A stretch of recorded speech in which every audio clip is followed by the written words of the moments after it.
G'day folks, welcome to Horsemanship 101 again today. Nasty wind out there, so we decided we'd do this inside so you can actually hear my voice over the wind.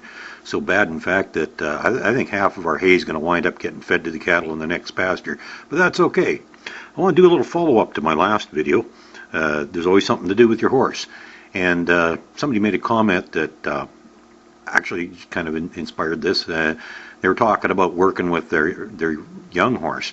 Now, depending on what age you think the horse is old enough to actually be started at, it varies. But if you think the horse is too young to be ridden, it doesn't mean you can't be doing something with it. Now, there's one guy that I know of. He has something called no agenda time, where he sets aside a block of time every day to spend time with his horses, and really doesn't have no agenda, just as the name would imply.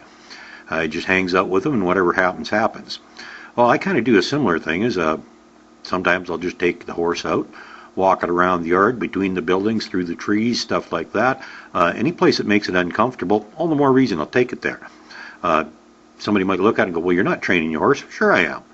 I'm teaching her that she can follow me anywhere, that no matter where I take her, she's going to be safe, nothing bad's going to happen, and pretty soon she isn't going to be wary of any of these things.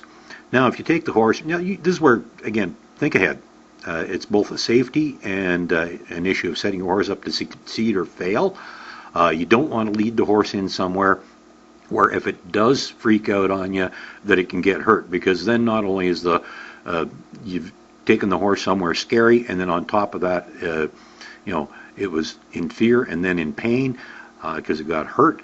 So the horse will no longer trust you to keep it safe in scary situations, and that's the last thing you want to do. That can undo an awful lot of training. So think ahead. Don't set the horse up to fail. Don't put it somewhere where it can get hurt if it freaks out. Take your time, go slow. You don't have to have an agenda. You don't have to have a set regime for training. Lots of times I go out with a certain idea in my mind. I'm going to do something with the horse, and well, when I get there, it changes, because all of a sudden another little idea pops into my head of something I want to try, or just the mood of the horse kind of dictates things that I should or shouldn't do with it. And like I said, there are lots of times I just take her out, walk her around the yard, expose her to things. She gets used to things. I introduce her to the chickens, the goats, the cats, the dogs, and all that stuff.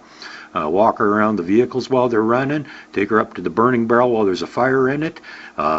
There's a lot of things you can do that it seems like you're not doing a thing, but every time you're doing something with the horse, you actually are doing something with the horse. You are training. Every minute you're handling that horse, every foot that you make that horse move in any given direction is a training experience.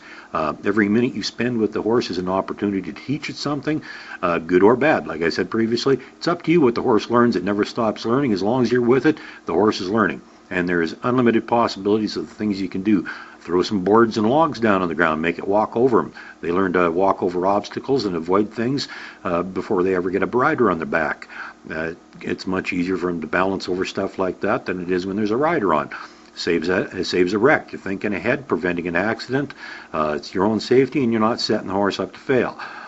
Countless things you can do. Don't ever think that there's nothing you can do with the horse. I start training horses basically from day one. By the time they're a few weeks old, they're halter trained, they're trained to trailer, and that way if there's ever an incident where they get hurt and they need some veterinary treatment, it can be done. A lot of people like to put horses out in a pasture and leave them there for a couple of years or more before they even handle them. I think that's asking for trouble, because if it ever does come down to the point where the horse actually does have to be handled for its own good, you can't do it. And then you got a whole nother world of problems on your hands, and you don't want that. Think ahead, plan ahead. It's going to make things better for you and your horse. Have a good day, folks.